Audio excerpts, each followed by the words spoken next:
Namaste, healthy life by doctor Thombare या YouTube channel आपल्या सर्वांचे स्वागत। आतापर्यंत आपण पृथ्वी गायत्री मंत्र, जल गायत्री मंत्र पाहिलेला आहे। आज आपण अग्नी गायत्री मंत्र पाहणार आहोत। अग्नी गायत्री मंत्र ओम महाज्वलाय विद्महे अग्निदेवाय धीमहि तन्नो अग्नि प्रचोदयात असा आहे। याचा अर्थ असा आहे की आम्ही महान अग्निदेवाचे ध्यान करतो। तो अग्नी दिव्य ज्वालाने सर्वांना प्रकाशित करतो। हे अग्निदेवा आम्हाला ज्ञान तेज देऊन आमची बुद्धी योग्य मार्गावर स्थिर कर।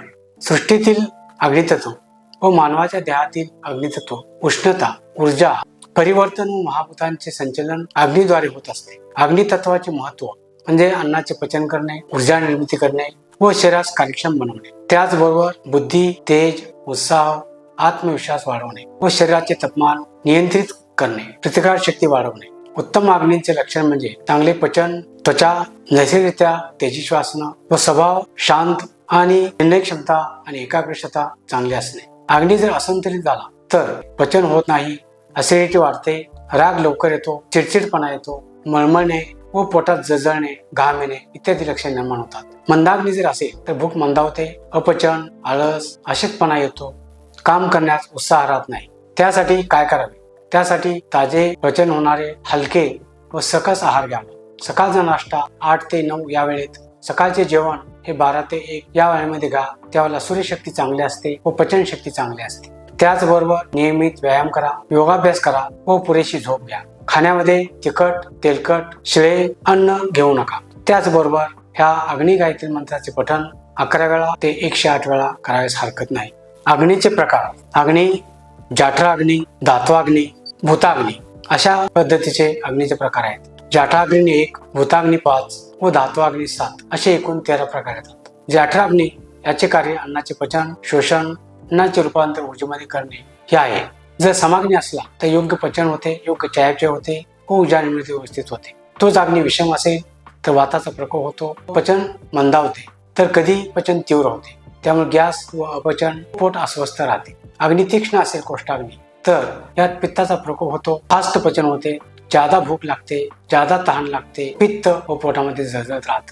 जर मंदाग्नी असेल, कोष्ठाग्नी, तर कफदोष निर्माण होतो, पचन मंद होते, कमी भूक लागते, मळमळ राहते, शरीरात जडत्व येते, वजन वाढत राहते। भूताग्नी आपले शरीर पंचमहाभूतांनी बनलेले आहे। जाठराग्नीने अग्नीचे पचन झाल्यानंतर शरीरातील पंचधातू आहेत। आपल्या शरीरात पंचमहाभूत आहेत, तर पंचमहाभूतांचे वर्धन करण्यासाठी पचन व रूपांतर होऊन पंचमहाभूतांचं वर्धन केलं जातं। पंचमहाभूतांच्या वर्धनानंतर सप्तधातू म्हणजे रस, रक्त, मांस, मेद, अस्थि, मज्जा व शुक्र ह्या धातूंच्या मध्ये सुद्धा अग्नी हा व्यवस्थित राखला जातो व सर्व धातूंचे पोषण केले जाते। सर्व धातूंचे परिवर्तन पुढील धातूमध्ये व शक्तीमध्ये केले जाते। हा धात्वाग्नी सुद्धा तेवढाच महत्वाचा आहे। आता आपण अग्नी गायत्री मंत्राचे पठण कशा पद्धतीने करावे, त्याचे महत्व काय, त्याचबरोबर आपण सूर्यमुद्रा धारण करणार आहे, सूर्यमुद्रेचे महत्व काय हे आपण पाहणार आहोत। अग्नी गायत्री मंत्राचे पठण कशा पद्धतीने करायचे ते आपण पाहणार आहोत। त्यासाठी सुखासन किंवा पद्मासन मध्ये बसा। पाठीचा मणका ताठ ठेवा। या मंत्राची पठण करत असता अग्नितत्व हे संतुलित राहण्यासाठी सूर्यमुद्रा धारण करणार आहोत। सूर्यमुद्रा म्हणजे रिंग फिंगर बरोबर अंगठ्याच्या बेसला चिटकवा, त्यावर अंगठा दाबून धरा आणि बाकीची बोटे स्ट्रेट ठेवा। अशा पद्धतीनं अग्निमुद्रा आपण धारण करणार आहोत। अग्निमुद्रा धारण केल्यामुळे वजन व्यवस्थापन व्यवस्थित होतं, चयापचय क्रिया चांगली होते, बद्धकोष्ठता व अपचन, पोटात गॅस होणे निघून जाते, प्राणशक्तीचे वर्धन होऊन आपलं संपूर्ण शरीर चैतन्यमय होतं, शरीरातील उष्णता नियंत्रित केली जाते, थायरॉइड, कोलेस्ट्रॉल आणि साखरपण नियंत्रणाचं कार्य केलं जातं। त्यावेळेसाठी या मंत्राचे पठण करत असता सूर्यमुद्रा धारण करणार आहोत। मानवाच्या शरीरात अग्नीचे महत्व अनन्यसाधारण महत्व आहे। जर मनुष्याचा प्राण निघून गेला तर मृत्यू होतो आणि त्याला आपण म्हणतो की त्याची प्राणज्योत मालवली।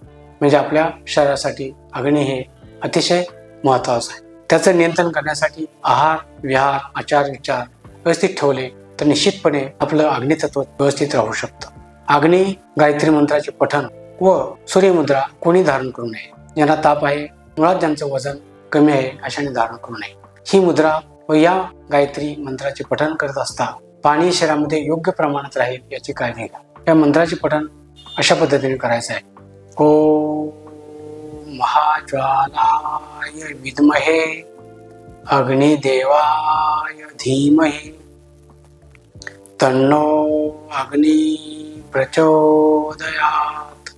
ओम महाज्वालाय विद्महे अग्निदेवाय धीमहि तन्नो अग्नि प्रचोदयात्।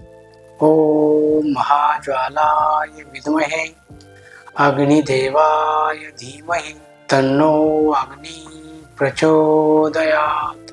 अशा पद्धतीने 11 वेळा किंवा 108 वेळा याचे पठण करावे। आपण संपूर्ण निरोगी आहे याच्या लक्षणासाठी चरक संहिता सांगते, समदोषा समाग्निश्च समधातू मलक्रिया प्रसन्न आत्म इंद्रिय मना स्वस्थ इति अभिधीयते। म्हणजे आपला अग्नी, धात्वाग्नी, सार्वत्रिक अग्नी जर व्यवस्थित असेल तर आपले शरीर निरोगी राहतं। अशा पद्धतीनं अग्नी गायत्री मंत्राचे पठण करूया आणि आपल्या शरीरामधील अग्नी नियंत्रित ठेवून सुखी आणि संपन्न जीवन जगूया।